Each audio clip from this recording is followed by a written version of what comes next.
Hello, everyone. Welcome to Backyard Musings, broadcasting live from Apple Valley. I'm Steve. And I'm Scott. Thank you for joining us today. We're going to talk about, as a matter of fact, Monday, when we had pinball on, we debunked the story about a policeman standing on the shoulders of another policeman. So that got me to thinking, okay, well, what was the route of the shooter? How did he get up there? So I prepared a PowerPoint presentation, as you can see, and we're going to talk to these slides. Yeah, because if you look at this aerial shot of this complex, I guess you'd call it, it's pretty. I mean, it's pretty stretched out, broad. I mean, there's a lot of places the guy could hide or stay or whatever. And oh, that's what we're going to look at. yeah, unless they ran some kind of security sweep, then he could have been hanging out anywhere. So I snipped this picture from CBS, and then I went to Google Earth. I found AGR International, their address, and I put their address into Google Earth, and it matched perfectly. So then I measured the distance from the white roof to where I thought the podium would be. That was 150 meters. CBS is showing the shooter on the gray roof, which we know he was on the white roof, at 410 feet, which is 135 meters. So I think the 150 meters, 150 yards is correct. They're also showing two counter sniper locations, one on the gray roof and another on the white roof. We don't have pictures of the gray roof, but we do have pictures of the white roof, which I've embedded too. And you were saying something about another sniper team, Scott. Yeah. So apparently the counter sniper team that was outside the perimeter of the fence of this complex was left up to a local agency. Local agency. I don't know if it was police or whatever, and they were positioned inside this building, two-story building, on the second floor. So they perched like at a window. Right. So maybe, and I don't know what kind of window sight or view that they had, but obviously if you're looking out a window, you don't have that broad of a view, right? You're going to be narrowed down to at least 180 degrees, right? Yeah. So if that was the two-story building, then the shooter was not crawling on top of that, and we'll show that because that gray two-story building is taller than the white-roofed building, one-story building, and we'll show that a little bit later. Okay. So this slide shows lines of sight for the sniper team, the one sniper team we know of, and for the shooter. The sniper team, Secret Service's red lines of sight, and you can see there's no line of sight in that big parking lot to the right of the building, but there is a little bit of line of sight to the parking lot on the left of the building, but not much. You have the trees for concealment, very narrow. Yeah. Trees for concealment, the building for cover and concealment, and then the sniper's line of sight is in green. This is what the sniper can see, and we've shown where the fence is to delineate where the Secret Service had their area of responsibility, and local law enforcement had everything outside of. Which is another thing that I've heard since we talked the other day, is that these teams have been slimmed down. Secret Service team, they might ask for 100 bodies, and they'll throw 50 of them or 60 of them at it. Yeah. Why again?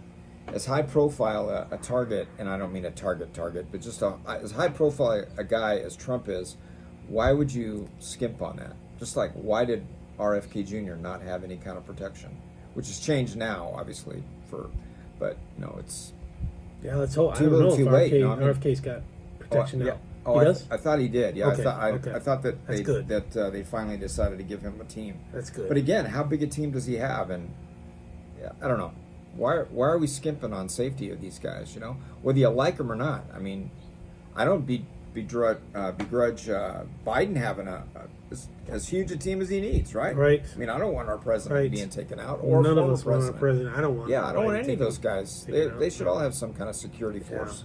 So, as well as we be able to carry for our own protection as well. Yeah. But anyway. And also, I've shown here the ground mount, the air handling unit ground mount, not roof mounted, because this morning I also saw news reporting that the shooter used the air handling unit to get up to the roof.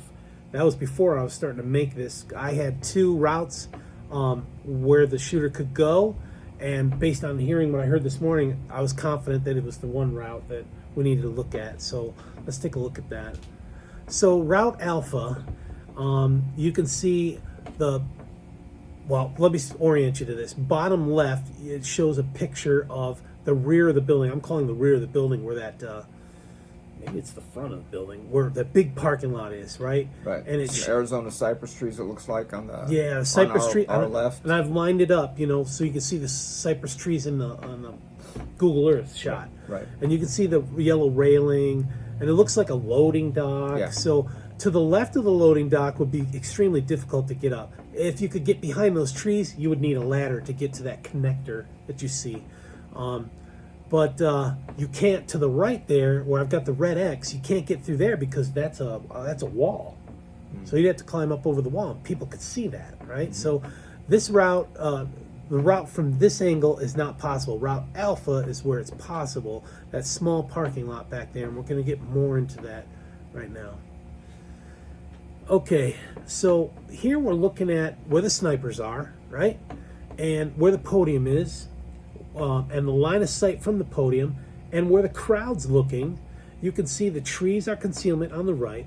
The building is covering concealment, and you got the trees to the left is also concealment. So the snipers, for all intents and purposes, they're trying to look at this roof, but they got a small angle on that roof to look at, right?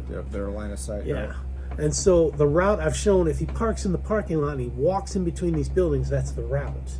And we're going to get more in depth on that route. So again, when you're looking at this the way we are now, and I guess it's the the Monday morning quarterback theory, but you would think that they would have somebody back here, right, looking this way, right? Because they're all looking this way, correct? You'd think. I mean, You'd think. Or they would have some aerial device, a drone, something up flying around. Or the parking lot's blocked off so that you can't get in. Right. I mean, I don't know what they do here, but this complex is all cut up. I mean, there's all kinds of little nooks and crannies in there that people could mess around or drop something off. I don't, who knows if they have security there. We don't know when he got into position. Was it 3 a.m., 5 a.m., 10 a.m.? We don't know. Right. Don't know. Okay, so, yeah, I think that's all for this slide. Okay, so now we're looking at, so I found some more photos. And I've shown where the podium, approximate location of the podium, again, shown the snipers, the counter snipers. And here's a photo of where the shooter was killed. And you can see he was killed on a white roof. Take a look at the gray building next to the white roof. That's too tall for a shooter to get on top of. And we think that's where the local law enforcement snipers were inside that building. Right. Yeah. So if he's crawling up onto the white building, they're not going to be able to hear him, unless he's making noises. Yeah, and again, maybe there's like a drop ceiling in that building to where you can't see it, or they're running machinery. I don't even know what they do here. Like I said, the other thing that concerns me, or is kind of weird, is did this kid? Was he familiar with this complex, or did he do just what you did? He had to recon it. No, he probably had to go up there and recon, take a look. I'm sure. Okay. Maybe he did Google Earth. I was going to say first. Google Earth is not my kind of thing, but obviously as an initial, you were able to look it up. He could have probably looked it up as an too, initial, right? Map recon. Do that and then validate it. Go out and park there and take a look. Well, maybe even walk over there. Can I climb up this? Can I climb up that? Yeah. That would be the second phase. And so I'm showing you there's a little ridge on this white building, the L-shaped building, and if you look to the left of in the photo of the police officer and the two armed camouflage police officers, you can see that ridge, and the trees, I believe, are the trees to the bottom right. So Gotcha. Whoever took that photo, I think, was standing either on the gray building over there or to the left, just underneath where the snipers are, the photo, and snapping that photo right there that you see. Or somebody with a really high-powered lens, Yeah. maybe from one of the other sniper positions. I don't know. Yeah, maybe, yeah. It's hard So, to say. and I'm putting here that we snipped where the would-be assassin climbed the air conditioning unit to access the shooting. So we found that report this morning. So the really validated Route Alpha. And I looked at Route Bravo and no, it's not going to work. But he had to have some kind of premeditated route to do this, right? Yes, it wasn't willy-nilly. Yeah, it wasn't like he just parked his car in the parking lot, Where ran do I over go? there with a rifle. Yeah. Yeah, exactly. Tried to figure it out. He had obviously he had to have some kind of plan. Yeah. And did someone help him with the plan? We don't know. We're not trying to say that there's a conspiracy, but we're just showing where he shot from. So here we go This is our last slide, and this shows the route in detail. You can see the parking lot on the bottom left, and you got the sidewalk, and then you move into the grassy area. It looks like a manhole thing, the square manhole like thing. a, what if he hid in there and then like popped out and walked an up? access for like a vault, a ground vault, or Yeah, something. or Yeah, a sewer or something. yeah, it could and be so drainage. you see the green line that I'm portraying his potential possible route. He hops up onto the air handling unit. Then he hops up onto that shed. I mean, you could easily, as long as you can jump and get your big belly like me over the edge, you can shimmy and get up. And then he jumps up to the top of the white building, right? Well, same thing with his, from the shed, with his belly getting over the edge. And then he walks over, or crawls over, whatever, probably crawls over to this connector. And you see the connector that connects between the white building and it looks like either the gray or the other white roof building. I can't really tell. You're talking about that covered, looks like a covered Causeway, walkway or something. yeah, Right. corridor. Yeah. So he hops down onto the corridor and walks over. And I've shown the two X's here. There's two air handling units in there, but you can't access that. But from inside of there. Right. So Or those are coming out of the around picture. The other side, right? No, Which that's would be blocked off exposed too. side. That Oh, was isn't it blocked off blocked too. Yeah. Okay. So, so this is the air handling unit of in the middle of the photo that he used, and he walks over, and then I got a blow up of that at a different angle of how he got up. You can see the green line crossing the corridor, and then he comes to a corner where there's the tall building and the white roof building. He just hops up onto that lower white roof building. Again, he's got the side of the building he can grab onto, and then he just crawls up into position to get ready to fire. And I think you were saying earlier, you could hear the crowd, when he's about to talk, all the speakers. Yeah, right? and again, if he had some kind of a plan or a layout of this, he knew exactly where he needed to go once he got up on that building. I don't know. This is... I feel this is the route based on reporting. I think this is what happened. 20-year-old kid, he looked like he was in pretty good shape, I mean, Yeah. So Tall, probably wasn't... tall. Yeah, that probably wasn't an issue with him getting up on that next level from that causeway. This is pretty bold. I mean, Premeditated, he's got obviously, concealment. right? Yeah, he's got concealment, but you got to walk over there with that rifle. Yeah, wasn't like a road rage type deal. This is something the kid thought about for a bit. Yeah.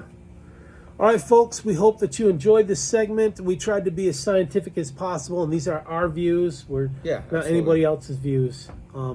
We thank you for joining. We'll see you tomorrow. Yeah, have a great day. Thank you.